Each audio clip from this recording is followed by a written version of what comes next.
Hello guys and welcome back to Tarot Page Philippines. So for this video, gawin natin ang weekly horoscope for October 13 to 19 para po sa may mga Sun, Moon at Rising sign na Leo. So kung bago kayo sa channel, subscribe, like, and share.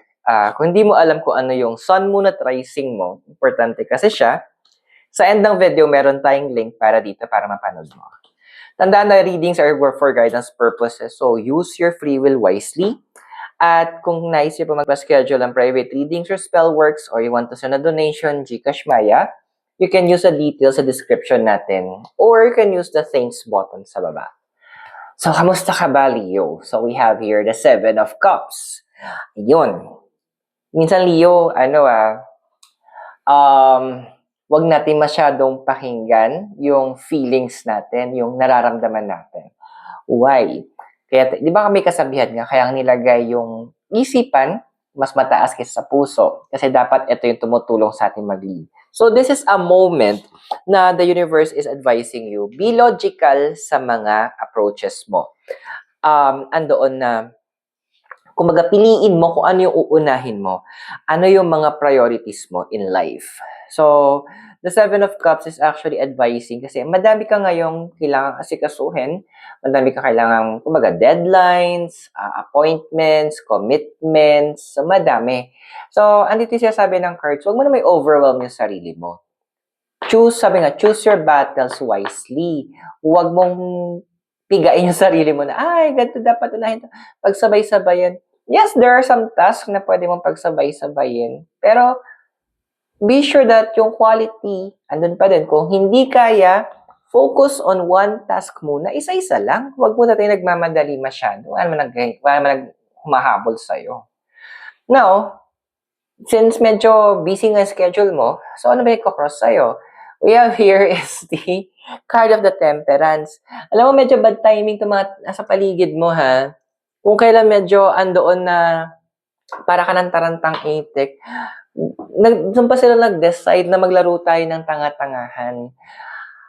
Yes, alam ko, medyo yung iba sa inyo, nauubos na yung pasensya, na parang paulit-ulit ng tinanong, paulit-ulit mo na rin in-explain. The same question. Pakalmahin mo sarili mo, ha? Huwag kang magkakaroon ng outburst. Now, how to make sure na medyo mabawasan yung mga ganitong bagay. Tell them, kung ano yung sinabi mo, kung pwede na isulat na nga nila. Hindi pa ulit-ulit na sila.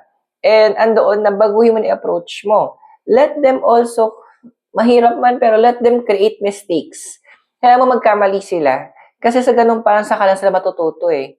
Minsan, di ba, minsan kung saan tayo, minsan sabihin natin, ako naranasan ko, nagbabike, tapos si Bakla, dumaan doon sa may malapit sa kanal, o nadulas, di ba? Moving forward, din ako dumaan doon. Kasi alam ko, magdudulas ako, ayoko na malagdag sa kanal. So, same thing. Sometimes you need to let them have their own mistake. Kailangan magkamali sila para matutunan nila yun yung mali. From kung saan sila nagkamali, doon sila matututo. Now, your desire card is the card of strength. Dude, pahinga din Masyado mo nang hinahectic yung schedule mo. Hindi dahil madami kang ginagawa, is productive ka na. Minsan kailangan mo nang tignan yung quality. Kasi at the end, oo nga, sabihin natin, madami kang na-accomplish, madami kang nasumite, madami kang naisulat, sabi ko, ano man yan. Pero kamusta ka naman? Kamusta na yung pagiging hapo mo? Kamusta naman yung mga sinacrifice mo? Maybe hindi lang sa health mo. Paano yung mga importanteng relasyon na dapat pinapangalagaan mo? Yun yung sa mga bagay na kailangan mong tandaan. Kasi pinapalala sa'yo ng card of the strength, hindi lahat it's about accomplishment. May naalala ko lang bigla. Someone once told me na ang buhay natin, lahat ng tao is nakasummarize lang yan sa isang dash. Di ba kapag yung sa mga lapida, born kineme, dash, died kineme. Yun na yung buhay mo. Make it worth it. Ano ba yung mga bagay na importante? Ano ba yung mga bagay na matatandaan sa atin? Hindi naman yung madami tayong nagawa. Hindi naman yung maaga tayong nag-submit ng mga projects natin. Pero, how we touch the lives of people. Yung foundation card mo, we have here is a card of justice. Yeah, May mga times talaga na minsan, alam mo yung tipong ano, hindi, parang tingin ng iba wala ng paraan para ma-save sila o andoon na, "Ay naku, walang mapagbabago yan." Pero nagbigay ka pa rin ng chance para magbago sila. Pero ang ending, ayan, sinayang lang din nila.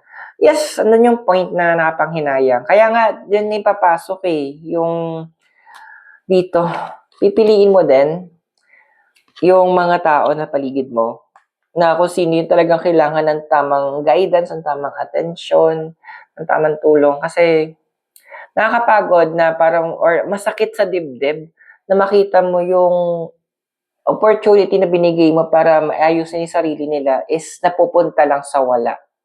I know, been there. Ask my friends kung gaano kadami. So, be wise. Wag mo nang ulitin siguro yung mga maling nagawa ko before. Now, we have here is yung sa past mo. We have here is the King of Wands. So, this card is advising din kasi na ano ba yung mga medyo na-neglect mo in your past na nagpapasaya sa'yo. Let's call it as yung tinatawag kong simple happiness. Ano ba yung mga bagay na yon? So, sabihin natin, mga simple happiness is lalakad ka sa park or andoon na ako, sa mga simple happiness ko, magkakape habang nanonood ako ng mga videos or naglalaro ko yung mga pusa ko. Those are the my simple happiness. Na doon ako nare-recharge, doon ako nawawala ng stress. Ikaw din, balikan mo. Kasi kumbaga, this is your way para ma-recharge ka, unique way mo, gawin mo siya. Ha? Now, in the future kasi, may nakikita tayo dito. Up ka dito na. We have here is the Page of Cups.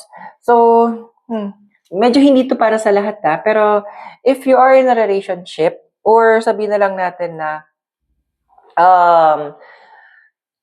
nagpa-plan na kayo for a family, so alam niyo na yung gusto kong sabihin, let me congratulate you in advance. So, now with pero sa iba pa, may nakita ko dito, the Page of Cups is also advising kasi din na sabihin lang natin, mapupunta ka sa level na kung saan magiging matigas yung yung salita mo. Kasi you've been too nice na before eh. Ang dahil mo nang binigyan opportunity. Pero, ayun nga, hindi nila pinagyaman.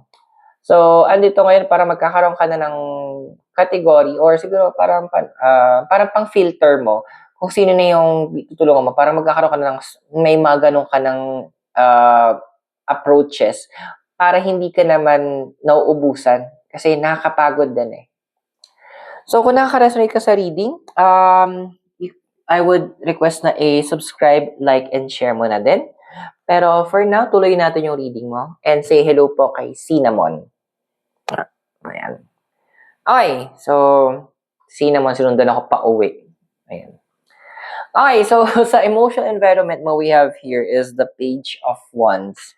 Alam mo, you need to also make sure in terms of your emotions na balikan mo talaga. Ito yung pinapabalik ka sa mga sa mga passions mo in the past. Pinapabalik ka doon sa mga bagay na nagpapasaya sa'yo. Pinapabalik ka doon sa mga bagay na sabihin na lang natin na yung kahit nakapikit ka o kahit tulog ka, masasabi na magagawa mo siya. So these are your passions in life. Pwedeng hobbies mo to or mga desires mo before na fino-fulfill mo sa sarili mo. Do it.